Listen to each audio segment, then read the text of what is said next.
Okay, देखिए सबसे KTG में जो सबसे आगे पढ़ना है वो है हमारा बॉयल्स लॉ।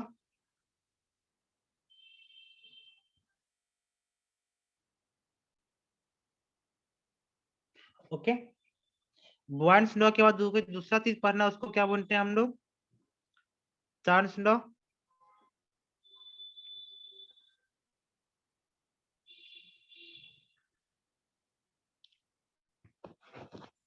ओके, फिर तीसरा नियम कौन सा है उसका? Gate law. अच्छा, केमिस्ट्री में सब कोई पढ़े ना?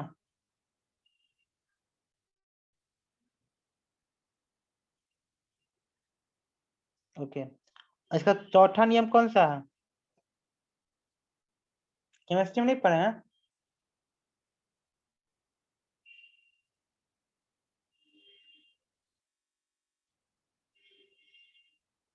केमिस्ट्री में तो क्लास 11 में गैस स्टेट में पढ़ना है। गैस स्टेट को नहीं पढ़ा है?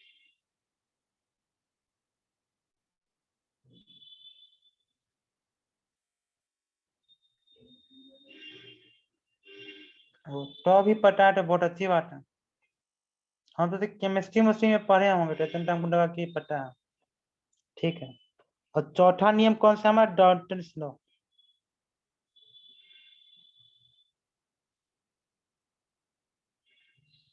अच्छा, सारे नियम में क्या कहता है? ये जो हमको पढ़ना है, Boyle's law, Charles law, Dalton's law और गेट लॉ, 3 नियम है। तो तीनों में क्या है? बॉयल्स लॉ में कांस्टेंट क्या होता है? कोई बता सकता है? ये सभी को पता होगा। बॉयल्स लॉ में क्या होता है हमारा? Temperature constant. चार्ल्स लॉ में क्या होता है हमारा? Pressure constant.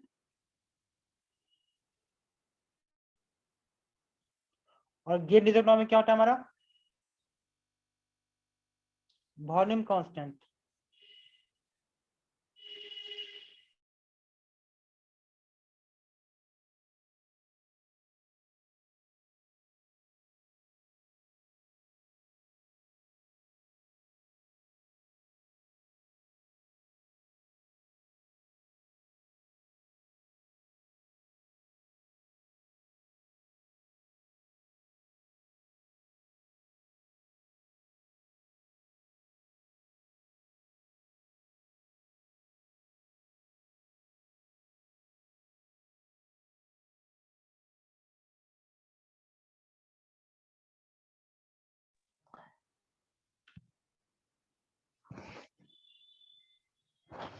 एक मिनट,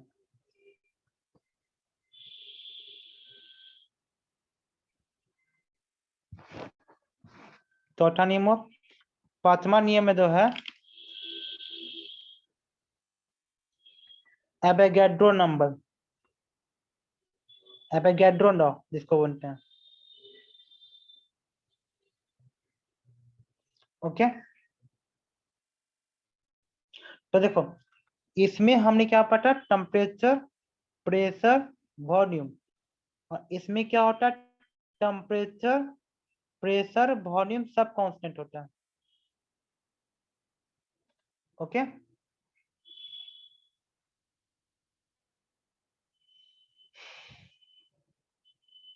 और हमारा एक है डाल्टन्स लॉ। तो डाल्टन्स लॉ किसके लिए वैलिड है? दो गैस रिएक्ट नहीं कर सकता, non reacting gas. Okay, Dalton's law is valid for the non reacting gas. तो इतना बेसिक चीज है जो आपको याद रखना है। ये आपका क्या हो गया? Road map. ओके, तो दो भी चीज पढ़ेंगे, इसका हुआ रोड मैप। तो हमेशा इंसान को रोड मैप ही याद रहता है, और बाकी उसे ड्राइव करना इंसान खुद ड्राइव कर लेगा। रात को हम सरदरी पढ़ रहे थे, तो सरदरी में पढ़ रहे थे कि उंड क्या क्या होता है, उंड हिन कैसे होता है। ओके, तो उसके लिए हम पहले रोड मैप तैयार करेंगे कि इतना सारा इसमें पॉइंट पढ़ना है ना। तो उस रोड मैप पर नहीं है, रोड मैप हमको याद है, तो एग्जाम टाइम में हमको क्या याद रहेगा? Road map. अब उसी रोड मैप को हम डिराइव करके एग्जाम में हम आंसर देंगे। ओके, तो सबसे पहले हमारा आया बॉयल्स लॉ। तब देखिए बॉयल्स लॉ में हमने क्या कांस्टेंट किया, टेम्परेचर इज कांस्टेंट। अब देखो PV is equal to NRT, वो हम इसका इक्वेशन पर है। तो अब देखो इसमें अगर टेम्परेचर हमारा कांस्टेंट हो गया तो हमारा क्या लिख सकते हैं, टेम्परेचर कांस्टेंट है तो मतलब कि पीवी जो है हमारा कांस्टेंट होगा, क्योंकि आर क्या हमारा गैस कांस्टेंट, एन है नंबर ऑफ मोल। तो बॉयल्स लॉ हमें मालूम चल गया कि बॉयल्स लॉ में हमने क्या पढ़ा कि पीवी हमारा कांस्टेंट हुआ, तो इसका मतलब क्या लिख सकते हैं हम लोग, P1 V1 is equal to P2 V2। Okay, अच्छा तो हमको ग्राफ ड्रॉ करना होगा प्रेशर और वॉल्यूम का। तो प्रेशर और वॉल्यूम का ग्राफ कैसा होगा हमारा, कोई बता सकता है? तो देखो ये PV is equal to constant है, तो इससे हम क्या लिख सकते हैं कि प्रेशर जो होगा वॉल्यूम का इनवर्सली प्रोपोर्शन होगा।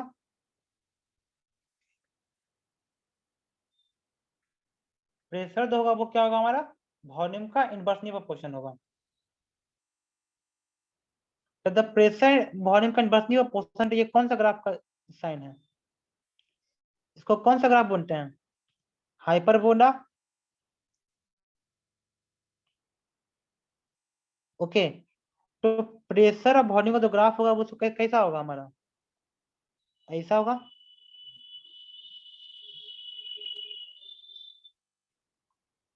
सिंपल सा बात है, सही है ना।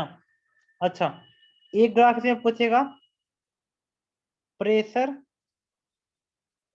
इधर लिखते हैं बाई एक्सिस में, और 1/v जो है लिखते हैं कौन सा हमारा, एक्स एक्सिस में। एक हुआ हमारा एक्स एक्सिस, एक हुआ हमारा बाई एक्सिस।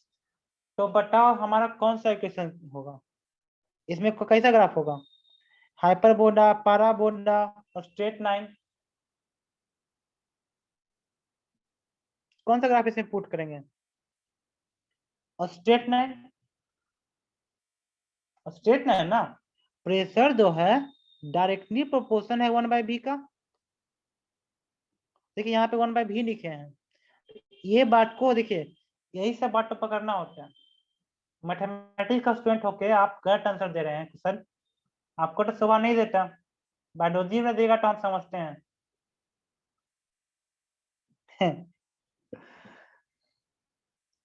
समझ में आया, सबको समझ में ये बात आई।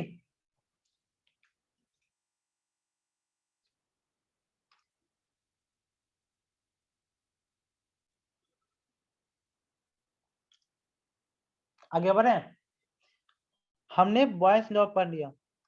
बॉयल्स लॉ के बाद हम नेक्स्ट पढ़ते हैं कौन सा, चार्ल्स लॉ।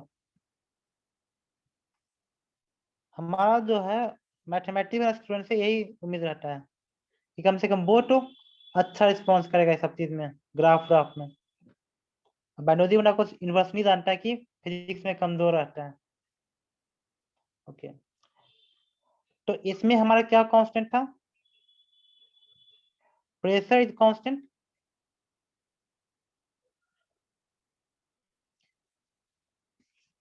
तो अगर हमारा प्रेशर कांस्टेंट हुआ और हम जानते हैं कि PV is equal to NRT, तो PV is equal to NRT और ये हमारा कांस्टेंट होगा, तो इसको हटा दो ऊपर नहीं, तो हम क्या लिखेंगे, V1 is directly proportional temperature. इससे एक आया कि V/T जो होगा हमारा क्या होगा, कांस्टेंट होगा हमेशा। इससे हमारा एक चीज आ गई कि V/T हमारा कांस्टेंट हुआ, तो हम क्या लिख सकते हैं, V1/T1 is equal to V2/T2।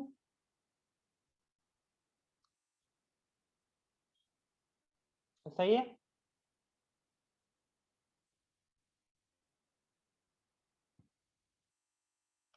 अच्छा, कोई हमको वॉल्यूम और टेम्परेचर के बीच में ग्राफ पूछेगा तो कैसा होगा, ये वॉल्यूम हुआ और ये टेम्परेचर हुआ, तो इसका ग्राफ कैसा बनेगा, तो देखो V is directly proportional to T, तो ये कौन सा ग्राफ का है साइन,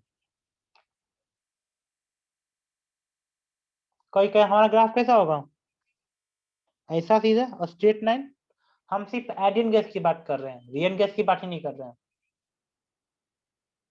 सही है।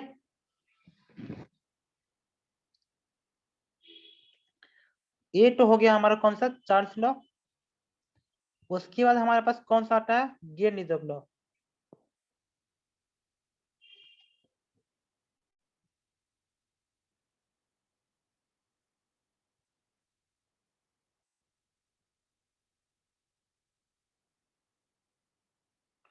ओके, तो गेन-लीजेब लॉ में हमने क्या पढ़ा है, इसमें क्या कांस्टेंट होता है, तो टेम्परेचर हो गया कांस्टेंट, प्रेशर हो गया कांस्टेंट।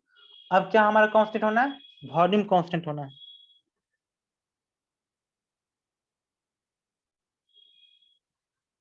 अब हमारा वॉल्यूम कांस्टेंट हो गया, तो हमारे पास क्या क्वेश्चन है, पी भी equal to N R T. भी हमारा अगर कांस्टेंट हो गया तो हम क्या लिख सकते हैं, प्रेशर जो है टेम्परेचर का डायरेक्टली प्रोपोर्शन है। ओके, तो हम यहाँ से एक चीज लिख सकते हैं, पी बाई टी जो होगा वो हमारा क्या होगा, कांस्टेंट। अब पी बाई टी अगर कांस्टेंट हो गया तो यहाँ से क्या लिख सकते हैं, P one by T one is equal to P two by T to.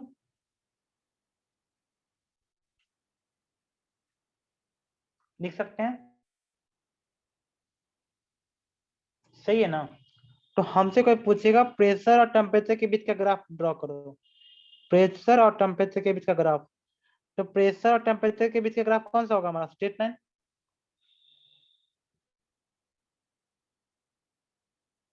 हम सही है, अगर हम सही है तो आगे बढ़ते हैं। इसके बाद हमारा क्या है, इसके बाद हमारा डाल्टन्स लॉ से पहले कौन सा था, एवोगैड्रो लॉ।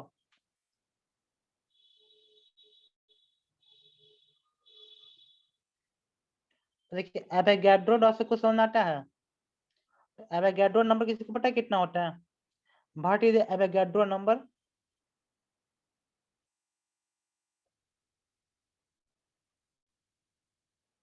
कितना होता है, एक मोल में कितना होता है एवोगैड्रो, 6 ×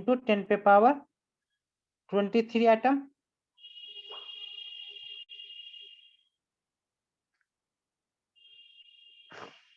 ओके, तो देखो हमारा टेम्परेचर हो गया, वॉल्यूम हो गया, प्रेशर हो गया। ओके, सबको कांस्टेंट कर दिए एक एक करके। इसमें क्या करते हैं, तीनों को कांस्टेंट करते हैं। इसमें क्या होता है, temperature, pressure, volume all are constant.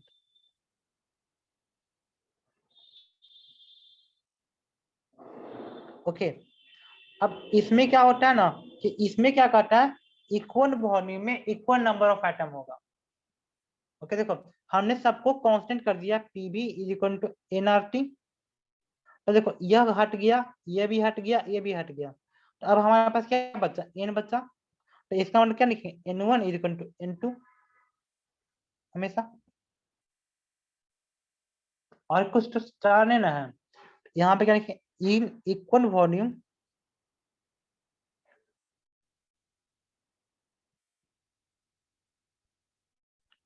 Equal number of atom is present.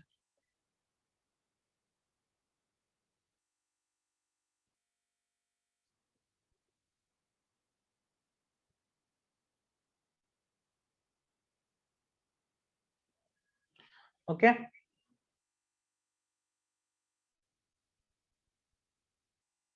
आगे बढ़े। अब डाल्टन्स लॉ क्या कहता है,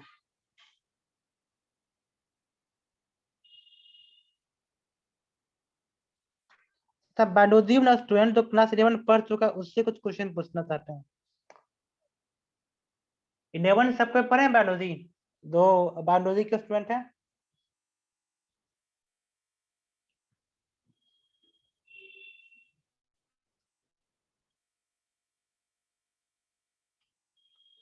आपने बायोलॉजी में पढ़ा, क्लास 11 बायोलॉजी पढ़े हैं आप लोग।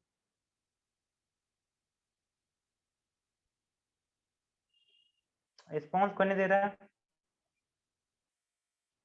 उसमें से रिस्पिरेटरी सिस्टम, हाँ रिस्पिरेटरी से की सर्कुलेटरी सिस्टम नहीं, रिस्पिरेटरी सर्कुलेटरी सिस्टम है। सर्कुलेटरी सिस्टम में पार्शियल प्रेशर ऑफ ऑक्सीजन और partial pressure of carbon dioxide पढ़ना है क्या?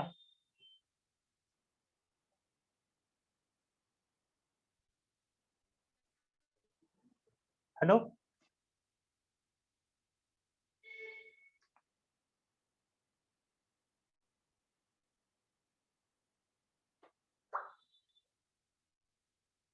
कशिश पढ़े पार्शियल प्रेशर ऑफ ऑक्सीजन और partial pressure of carbon dioxide in class 11 circulatory system.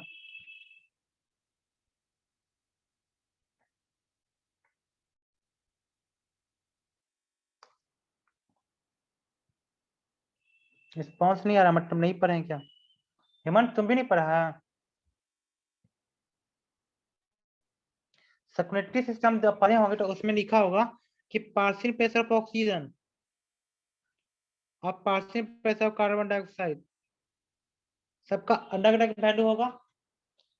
हमारे लंग्स में ऑक्सीजन का पार्शियल प्रेशर और कार्बन डाइऑक्साइड का पार्शियल प्रेशर अलग है।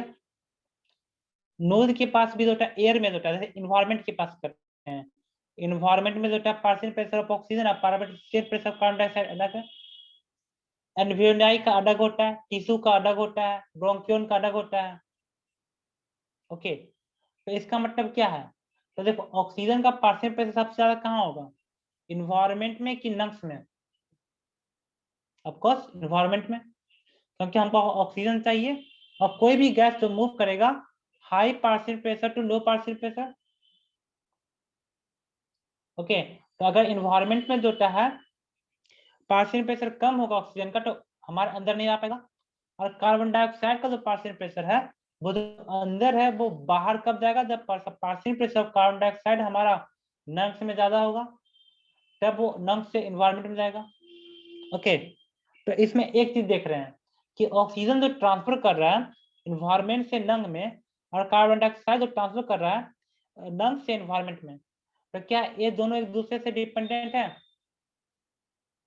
दोनों का अपना पार्ट वे है, दोनों अपना ही एक ही ट्रैकिया से जा रहा है, लेकिन दोनों एक दूसरे के मूवमेंट को कभी नहीं रोकता।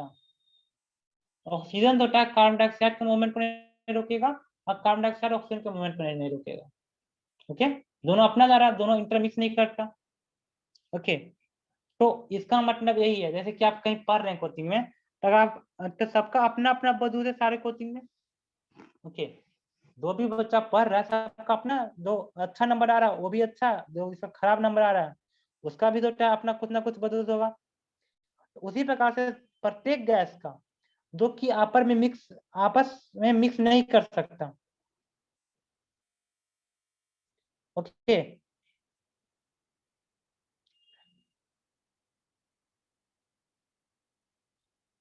ओके, तो कभी भी वो आपस में जब मिक्स नहीं करेगा, कोई भी गैस जो है अगर आपस में मिक्स नहीं करता, तब उसका partial pressure of every gas जो होगा वो क्या होगा, हमारा अपना अलग अलग होगा। ओके, इसी को बोलते हैं डाल्टन्स लॉ। डाल्टन्स लॉ समझ में आया? डाल्टन्स लॉ क्या कहता है? पार्शियल प्रेशर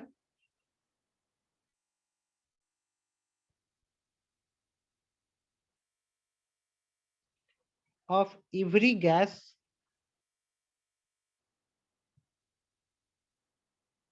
अच्छा ठीक है, ठीक है, फिर समझाते हैं, इसको लिख लीजिए, पार्शियल पहले लिख लीजिए फिर समझाते हैं।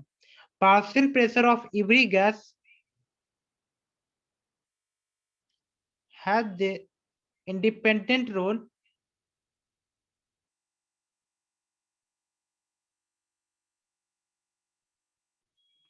of two immiscible gas। Okay, दो गैस आपस में कभी नहीं मिलता, उसका पार्शियल प्रेशर क्या होता है, एक दूसरे से हमेशा इंडिपेंडेंट होता है। ओके, जैसे हम बात करें कि एक कंटेनर है, और कंटेनर में क्या आपके पास बोलने की दो मोड आपके पास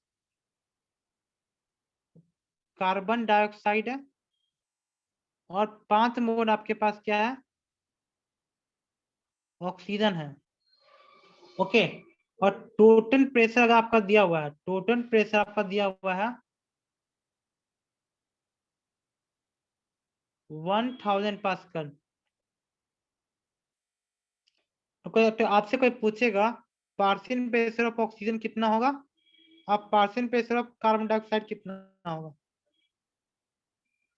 तो देखो, पार्शियल प्रेशर ऑफ ऑक्सीजन और partial pressure of carbon dioxide, तो ऑक्सीजन का पार्शियल प्रेशर कितना होगा, total pressure into mole fraction of oxygen. Okay, total pressure into mole fraction of carbon dioxide, ये हो गया आपका पार्शियल प्रेशर ऑफ ऑक्सीजन और partial pressure of carbon dioxide. Okay,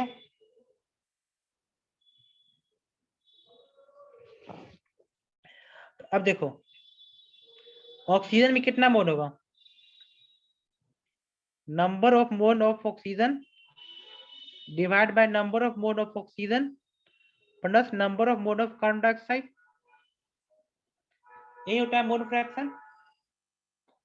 उसी प्रकार से हम कार्बन डाइऑक्साइड की बात करते हैं, तो इसमें क्या होगा, number of mole of carbon dioxide divide by number of mole of oxygen plus number of mole of carbon dioxide, यही ना होगा। तो इसका मान कितना आएगा, 1000।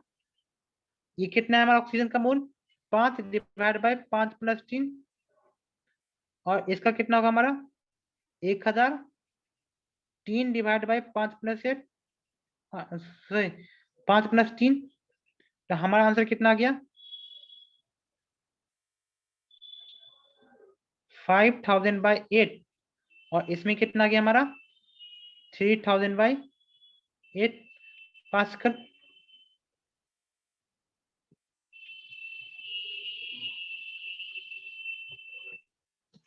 समझे। तो इसमें हम क्या कर रहे थे कि प्रत्येक गैस का जो पार्शियल प्रेशर होता है वो इंडिपेंडेंट होता है, वो एक दूसरे से पे डिपेंड नहीं करता।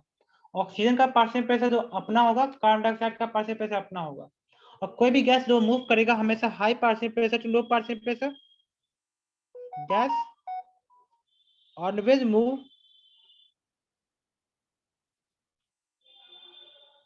From high partial pressure to low partial pressure.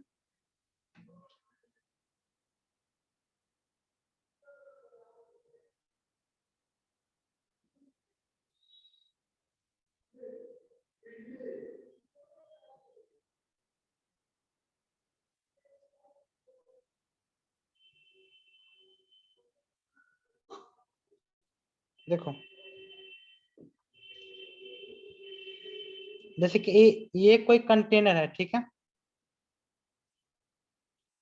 इसको हम बी से पार्टीशन कर दिए, तो इसको माने ए, इसको माने बी, और यह जो है आपका यहाँ से क्या कर सकता है, कोई भी चीज मूव कर सकता है आसानी से।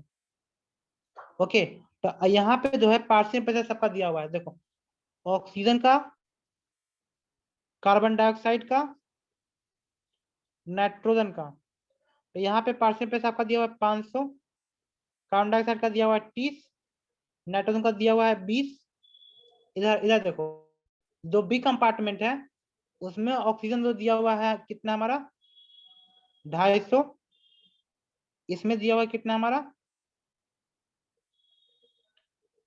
50, इसमें जो नाइट्रोजन का अमाउंट पार्शियल प्रेशर दिया हुआ है आपका 50। ओके, तो ये सब दिया पार्शियल प्रेशर ऑफ गैस आपके पास दिया हुआ है, partial pressure of gas is given, find movement of gas.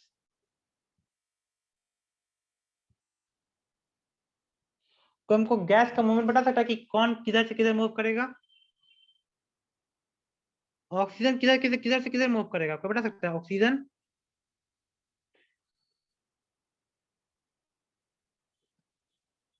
Carbon dioxide और नाइट्रोजन।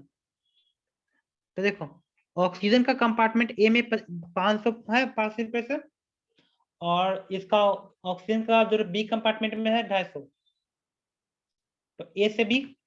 ओके, ऑक्सीजन का जो मूवमेंट होगा वो किधर होगा, ए से बी। उसी प्रकार से कार्बन डाइऑक्साइड की बात करते हैं, तो कार्बन डाइऑक्साइड किधर मूव करेगा, ए से बी की बी से।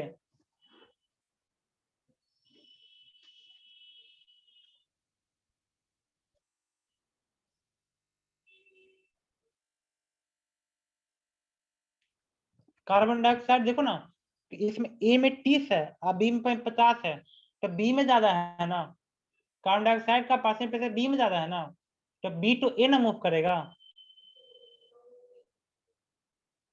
तो कार्बन डाइऑक्साइड किधर मूव किया, बी टू ए। और नाइट्रोजन किधर मूव करेगा, ए टू बी की बी टू ए।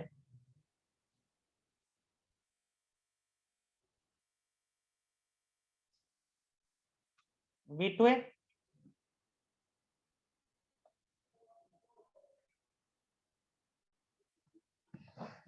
इसमें किसी को दिक्कत,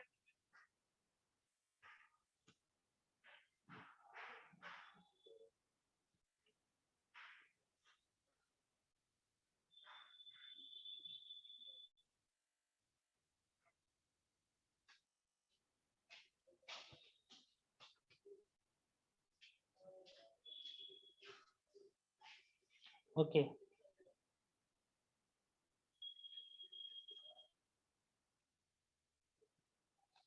अब समझ में आया पार्शियल प्रेशर क्या होता है।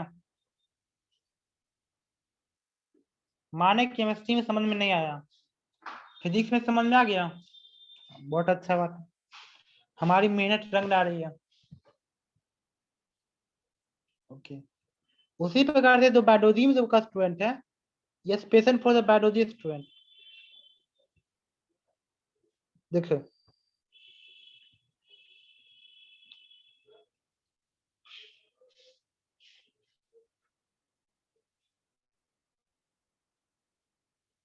ये आदमी है।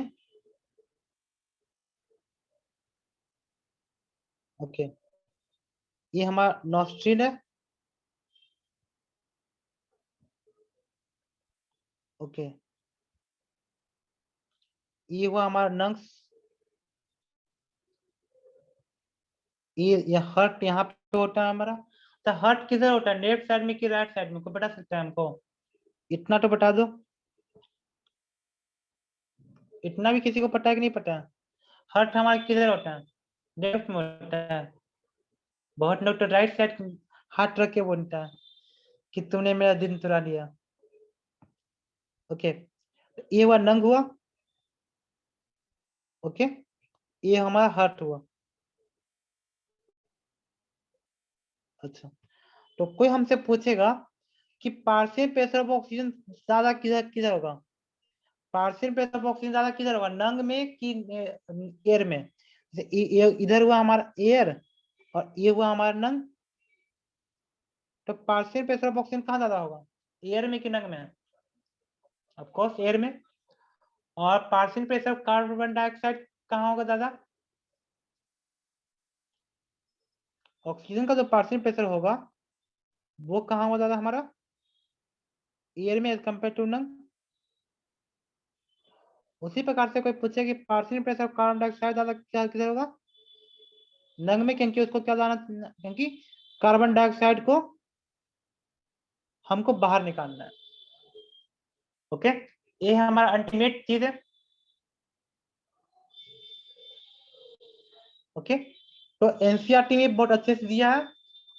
और जो एनसीईआरटी बायोलॉजी की बात कर रहे हैं, जो बायोलॉजी का स्टूडेंट है उसको सर्कुलेशन चैप्टर जरूर पढ़िएगा कि हाँ पार्शियल प्रेशर क्या है उसमें, और फिजिक्स से हम क्या सीखे हैं। ओके, तो आज के लिए इतना ध्यान देते हैं। ठीक है, और इसके बेसिस पे जो क्वेश्चन होगा, सॉल्यूशन बना दो इनका मॉड्यूल में, वो करके बताइएगा कि कितना क्वेश्चन बना है कितना नहीं बना है, कल डिस्कस करेंगे उसके बारे में। ठीक है, ओके, थैंक यू। मेरा मेहनत मत किसी को फायदा कर रहा है, ये तो मेरे बहुत खुशी की बात है।